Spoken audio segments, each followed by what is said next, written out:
Peguei minha namorada trocando mensagens com seu ex e ela disse: fidelidade não importa quando vocês só estão namorando. A deixei imediatamente. Meses depois, ela está grávida e sozinha, implorando para eu voltar. Deixa-me contar-te como pensei que tinha encontrado a pessoa certa, e como estava espetacularmente enganado. 8 meses a namorar com a Camila, estava convencido de que era isto mesmo. Ela era uma lindeza de 26 anos que parecia equilibrar a minha vida às vezes demasiado séria de programador em Aveiro, e quando sugeriu vivermos juntos, pareceu-me a coisa mais natural do mundo. Eu era proprietário do meu apartamento, nada de luxuoso, mas decente o suficiente com vista para ria nos dias limpos e, honestamente, estava entusiasmado por ter alguém para partilhar comigo. O arranjo financeiro também funcionou bastante bem. A Camila contribuía com cerca de 25% das nossas despesas mensais enquanto eu tratava da prestação da casa e da maior parte das contas maiores, o que não me incomodava nem um bocadinho já que estava a ganhar bem e ela ainda estava a organizar a sua carreira profissional. O que importava era que ela estivesse lá quando eu chegasse a casa depois de passar o dia todo a fazer debug de código, normalmente com algo incrível a cozinhar no fogão porque esta mulher sabia mesmo cozinhar. Passávamos as nossas noites a ver séries em maratona, fosse o que fosse que nos chamasse a atenção, ela enroscada contra mim no sofá como se fossemos protagonistas de algum filme romântico piegas. Os fins de semana eram ainda melhores, fazíamos as malas e íamos para a serra fazer caminhadas ou simplesmente conduzir e tirar fotografias que faziam todos os nossos amigos terem inveja da nossa vida aparentemente perfeita.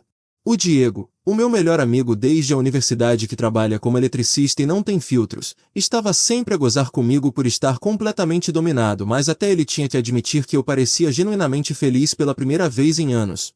Meu, estás praticamente a brilhar, disse-me uma noite enquanto bebíamos cervejas. É perturbador, mas também fixe.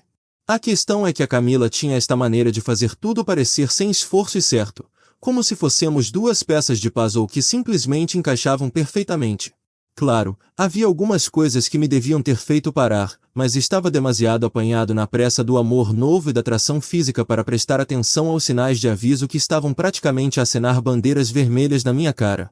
Ela tinha este hábito de se queixar constantemente dos colegas de trabalho e do supervisor, pintando-se como a vítima perpétua da política de escritório e da incompetência de outras pessoas. Todos os dias traziam uma nova história sobre como alguém a tinha prejudicado ou falhado em apreciar os seus talentos, e havia sempre outra pessoa para culpar por qualquer coisa que corresse mal na sua vida. Olhando para trás, consigo ver o padrão claro como a água. A Camila nunca assumia responsabilidade por nada, nunca considerava que talvez ela tivesse um papel nos conflitos que pareciam segui-la para todo lado. Mas na altura, atribuía isso ao facto de ela ser apaixonada e ter padrões elevados, talvez trabalhando num ambiente tóxico que não a merecia. Estava tão envolvido em como ela ficava bem na minha cozinha, como encaixava perfeitamente contra mim quando víamos filmes, como fazia minha casa vazia sentir-se como um verdadeiro lar, que me convenci de que estas eram peculiaridades menores de personalidade em vez de falhas importantes de caráter.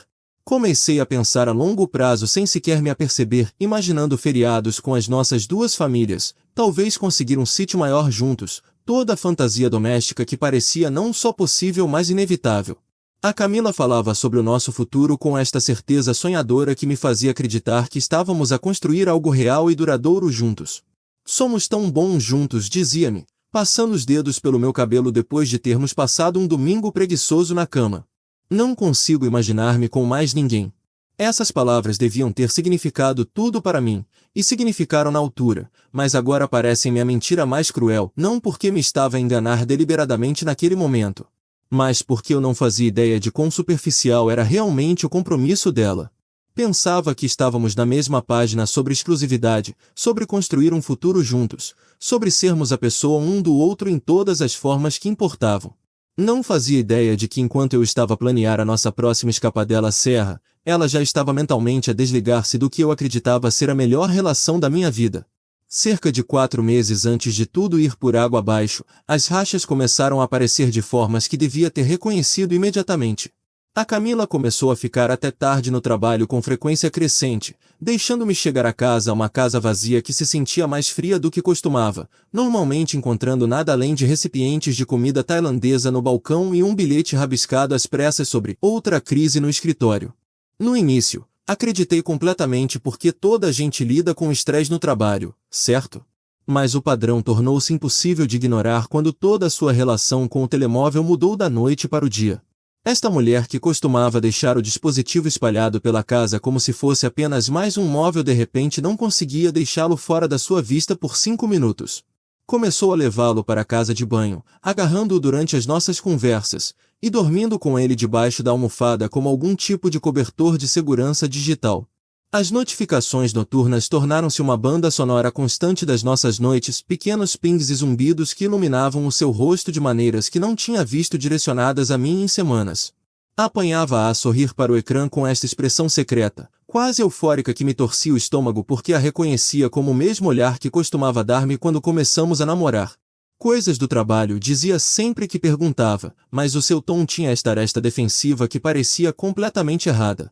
A nossa relação física despencou tão rapidamente que me deu chicotada cervical. De repente todas as noites traziam uma nova desculpa, dores de cabeça, exaustão, estresse, reuniões cedo, jantares tarde, timing errado, o que quisessem.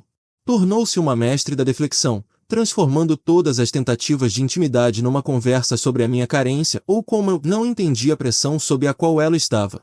Entretanto, começou a criticar tudo sobre a minha vida com precisão cirúrgica. Os meus amigos eram imaturos, o meu trabalho era aborrecido, os meus hobbies eram sem sentido, e até o meu gosto em filmes tornou-se motivo de crítica.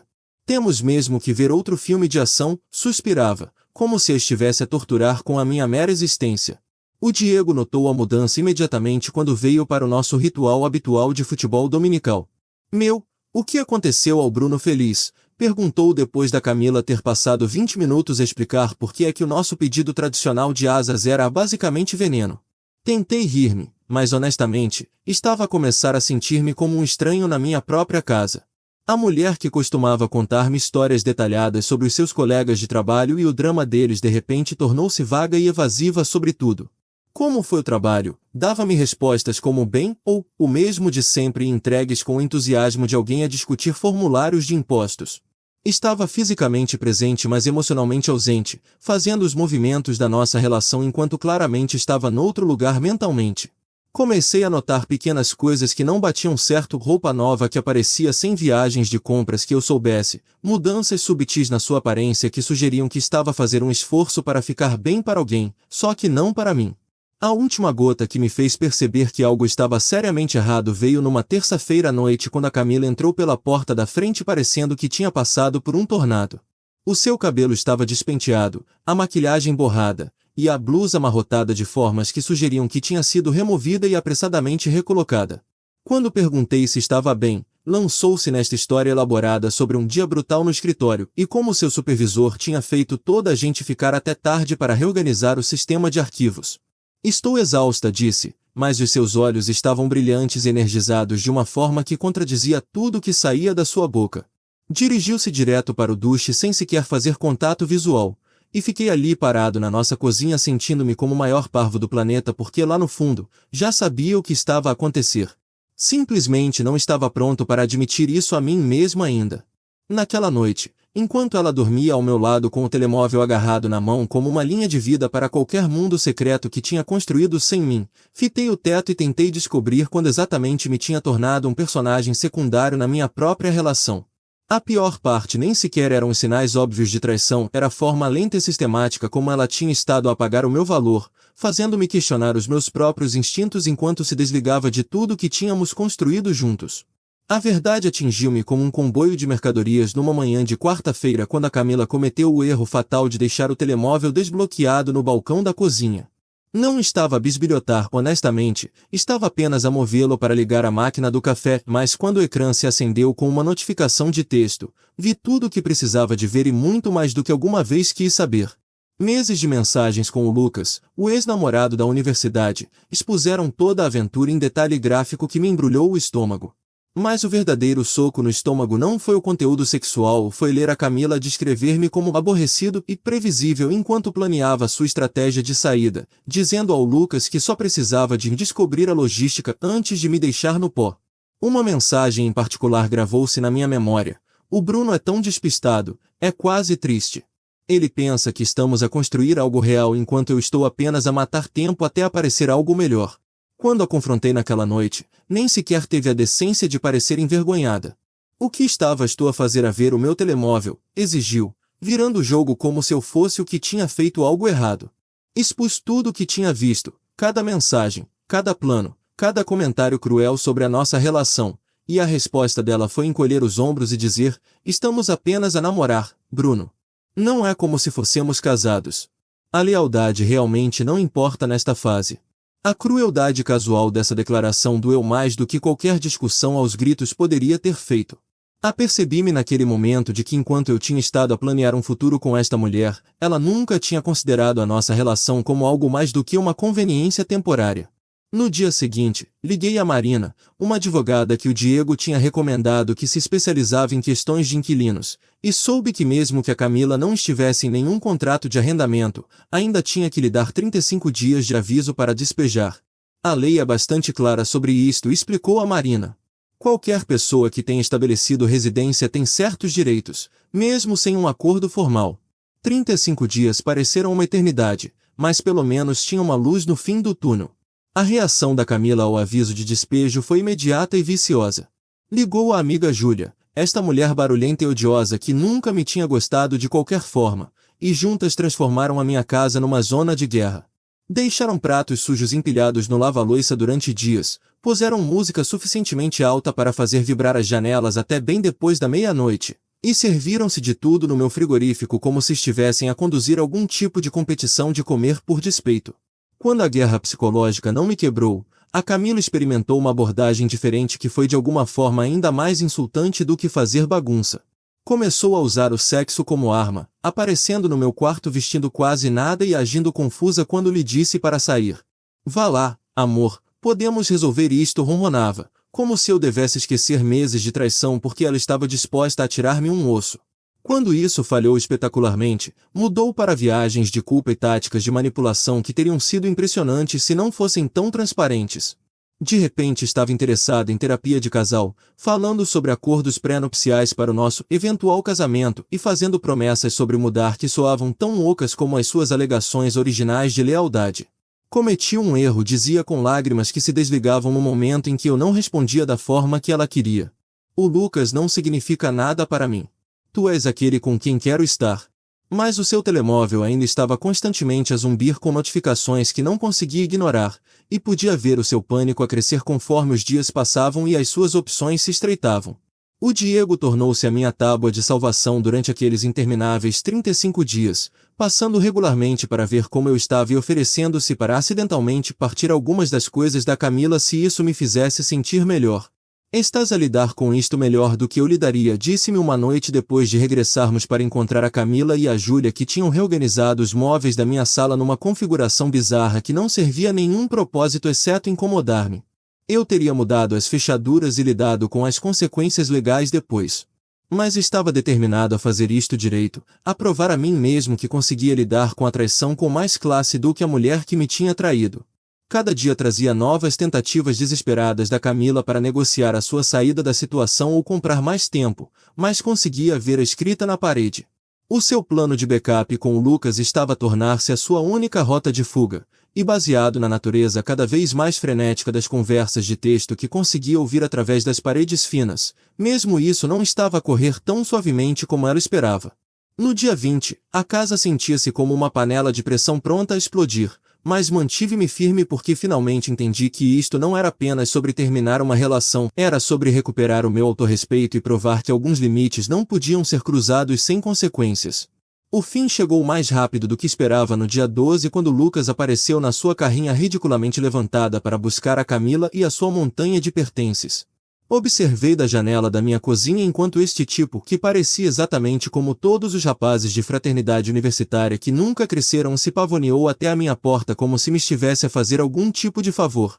Quando a Camila nos apresentou com este estranho, Lucas, este é o Bruno, consegui ver a satisfação presunçosa em ambas as caras, como se tivessem executado algum roubo magistral em vez de apenas provar que ambos eram egoístas e míopes. Foi aí que algo clicou no meu cérebro. E em vez de ficar zangado, fiquei analítico. Sabes o que é engraçado? Disse, olhando diretamente para o Lucas enquanto a Camila se mexia desconfortavelmente ao lado dele. Se a Camila estava a pensar em ti enquanto esteve comigo todos esses meses, o que te faz pensar que ela não vai estar a pensar noutra pessoa enquanto estiver contigo? O olhar que passou entre eles foi impagável, pânico puro disfarçado de aborrecimento. Não é assim que funciona, gaguejou o Lucas, mas consegui ver a semente de dúvida que acabará de plantar a criar raízes. Não é, continuei, sentindo-me estranhamente calmo pela primeira vez em semanas. Quer dizer, se alguém é capaz de viver uma vida dupla durante meses enquanto planeia a sua estratégia de saída, isso realmente não é sobre as pessoas específicas envolvidas, é simplesmente quem elas são. A Camila tentou interromper com alguma porcaria defensiva, mas o Lucas já a estava a olhar de forma diferente, provavelmente a perguntar-se que outros segredos ela poderia estar a guardar dele também. Partiram naquela tarde com as coisas dela empacotadas apressadamente em sacos do lixo, e fiquei parado na minha casa subitamente espaçosa sentindo-me como se conseguisse respirar novamente pela primeira vez em meses. As semanas seguintes foram transformadoras de formas que não tinha esperado. Sem a crítica constante e o drama da Camila sugar toda a minha energia mental, redescobri partes de mim mesmo que tinha esquecido que existiam. Voltei ao CrossFit, algo de que a Camila sempre se tinha queixado porque tirava tempo dela. E num mês estava mais forte do que tinha estado em anos. Comecei a cozinhar novamente, retomei a fotografia como um hobby sério, e até comecei a aprender francês através de uma app por que não? 2 meses depois da Camila se ter mudado, conheci a Renata numa cafetaria perto do meu ginásio. Era esta gestora de marketing confiante que realmente escutava quando eu falava e parecia genuinamente interessada nos meus pensamentos e opiniões. Que conceito! A Renata era tudo que a Camila não era, honesta sobre os seus sentimentos, apoiava os meus objetivos, e era suficientemente segura de si mesma que não precisava de destruir outras pessoas para se sentir importante. A nossa relação desenvolveu-se naturalmente sem jogos ou manipulação, apenas 2 adultos que gostavam da companhia um do outro e queriam ver onde isso poderia levar. Entretanto, o Diego manteve-me atualizado sobre a saga da Camila e Lucas através da sua rede de conhecidos mútuos, e era melhor do que qualquer novela. Aparentemente, a minha pequena intervenção psicológica tinha funcionado exatamente como pretendido. O Lucas passou toda a relação de 2 semanas a questionar a lealdade e motivações da Camila até que ela finalmente lhe disse que estava grávida. Ele fugiu imediatamente, deixando-a lidar com as consequências da aventura sozinha. O karma é uma coisa linda, disse o Diego quando me entregou essa atualização particular. O capítulo final de toda esta confusão chegou 7 meses depois no casamento do nosso amigo mútuo João. Estava lá com a Renata, que estava absolutamente deslumbrante num vestido azul que complementava sua confiança perfeitamente, quando avistei a Camila do outro lado da recepção. Estava visivelmente grávida e parecia desesperada de uma forma que me fez sentir algo entre pena e alívio. Quando se aproximou da nossa mesa durante a hora de coquetéis, consegui vê-la calcular a sua abordagem como se estivesse a planear um movimento de xadrez. Bruno disse, a sua voz carregando aquela doçura manipulativa familiar, estás ótimo. Mesmo ótimo. A Renata apertou a minha mão debaixo da mesa, um pequeno gesto que me lembrou quão longe tinha chegado.